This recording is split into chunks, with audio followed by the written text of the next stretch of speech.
నైరుతి బంగాళాఖాతంలో ఏర్పడిన తీవ్ర వాయుగుండం మందకొడిగా ముందుకి కదులుతూ ఉంది. ప్రస్తుతం శ్రీలంకలోని ట్రింకోమలికి 110 కిలోమీటర్ల దూరంలో ఉన్న ఈ తీవ్ర వాయుగుండం తమిళనాడు వైపు సాగుతూ ఉంది. మనతో పాటు మాట్లాడడానికి విశాఖ వాతావరణ శాఖ విభాగాధిపతి జగన్నాథ్ కుమార్ గారు ఉన్నారు. సార్ చెప్పండి, ప్రస్తుతం ఎక్కడ కేంద్రీకృతం ఉంది, ఏ దిశగా సాగుతూ ఉంది?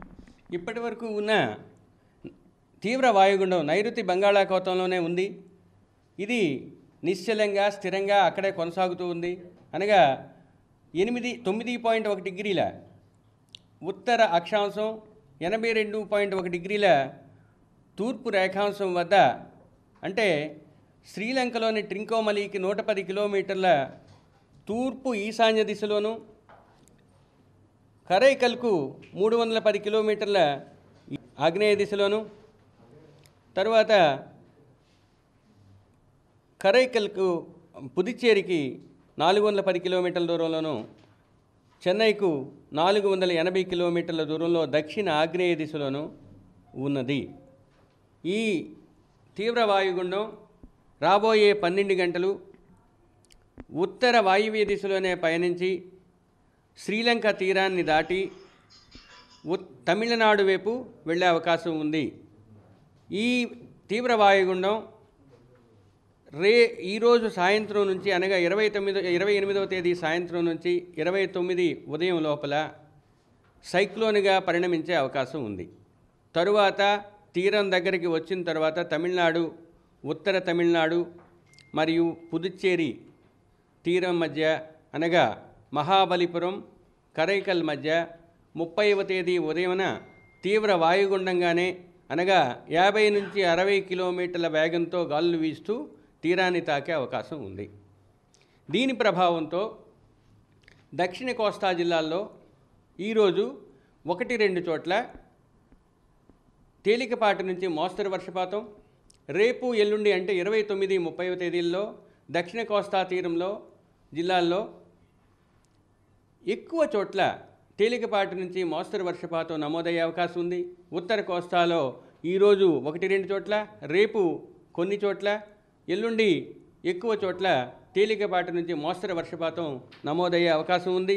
ఇంకా భారీ వర్షపాతం ఈరోజు లేకపోయినప్పటికీ రేపటి నుంచి, అంటే 29వ తేదీన తిరుపతి, నెల్లూరు జిల్లాల్లో ఎక్స్ట్రీమ్లీ హెవీ రెయిన్ఫాల్, అంటే అత్యంత భారీ వర్షపాతం 1-2 చోట్ల నమోదయ్యే అవకాశం కనిపిస్తుంది. కాబట్టి రెడ్ వార్నింగ్ ఇవ్వడం జరిగింది. తరువాత చిత్తూరు, అన్నమయ్య జిల్లాలలో ఆరెంజ్ వార్నింగ్, అంటే 1-2 చోట్ల భారీ నుంచి అతి భారీ వర్షపాతం నమోదయ్యే అవకాశం ఉంది. ప్రకాశం, వైఎస్ఆర్ కడప, శ్రీ సత్యసాయి జిల్లాల్లో రేపు 1-2 చోట్ల భారీ వర్షపాతం నమోదయ్యే అవకాశం ఉండడం వలన ఎల్లో వార్నింగ్ ఇవ్వడం జరిగింది. ఎల్లుండి, అనగా 30వ తేదీన తిరుపతి, నెల్లూరు, ప్రకాశం జిల్లాలకు ఆరెంజ్ వార్నింగ్, అంటే 1-2 చోట్ల భారీ నుంచి అతి భారీ వర్షపాతం నమోదయ్యే అవకాశం ఉంది. ఎల్లుండి 30వ తేదీనే చిత్తూరు, అన్నమయ్య, వైఎస్ఆర్ కడప, శ్రీ సత్యసాయి జిల్లాల్లో 1-2 చోట్ల భారీ వర్షపాతం నమోదయ్యే అవకాశం ఉన్నందువలన ఎల్లో వార్నింగ్ ఇష్యూ చేయడం జరిగింది. తర్వాత ఈ ప్రభావం వలన దక్షిణ కోస్తా జిల్లాల్లో గాలులు క్రమేపీ పెరిగి ఈరోజు 45 నుంచి 55, గరిష్టంగా 65 కిలోమీటర్ల గాలు పెరుగుతూ రేపు ఉదయం వరకు అలాగే కొనసాగుతాయి.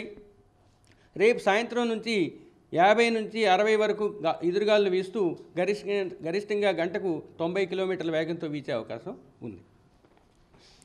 ఉత్తర కోస్తా ఆంధ్రప్రదేశ్ తీరం వెంబడి 35 నుంచి 45, గరిష్టంగా 55 కిలోమీటర్ల వేగంతో ఎదురుగాలు వీస్తాయి. రేపు పట్టణంలో కానీ ఎలాంటి హెచ్చరికలు కొనసాగుతోంది? మత్స్యకారులకు దక్షిణ కోస్తా జిల్లాల్లో ఈరోజు 45 నుంచి 55, గరిష్టంగా 65 కిలోమీటర్ల వరకు గాలులు వీచే అవకాశం ఉంది.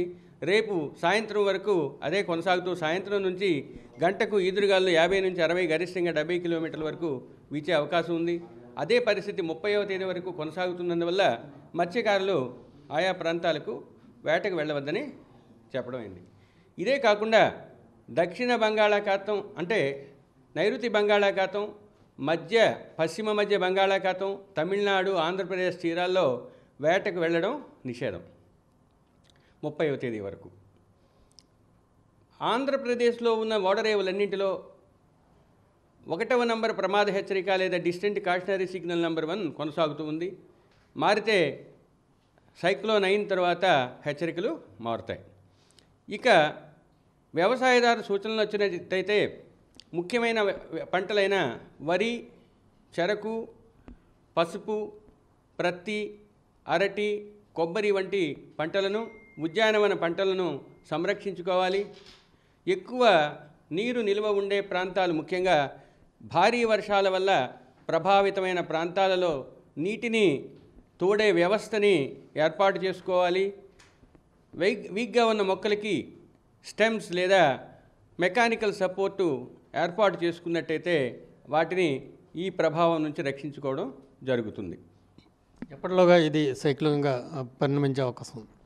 చెప్పినట్టు ఈరోజు సాయంత్రం నుంచి రేపు ఉదయం లోపల అది సైక్లోన్గా ఉన్న సముద్రంలోనే కొంచెం బలహీనపడి తీవ్ర వాయుగుండంగానే తమిళనాడు తీరాన్ని తాకే అవకాశం 30వ తేదీ ఉదయానికి ఉంది.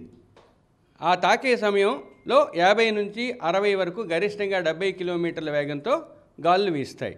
కానీ నైరుతి బంగాళాఖాతంలో ఈరోజు సాయంత్రం నుంచి రేపటి వరకు గాలులు పెరుగుతాయి. ఎందుకంటే అక్కడ సైక్లోన్ ఏర్పడుతుంది కాబట్టి అవి 60 నుంచి 70, గరిష్టంగా 80 కిలోమీటర్ల వరకు గాలులు పెరిగే అవకాశం ఉంది.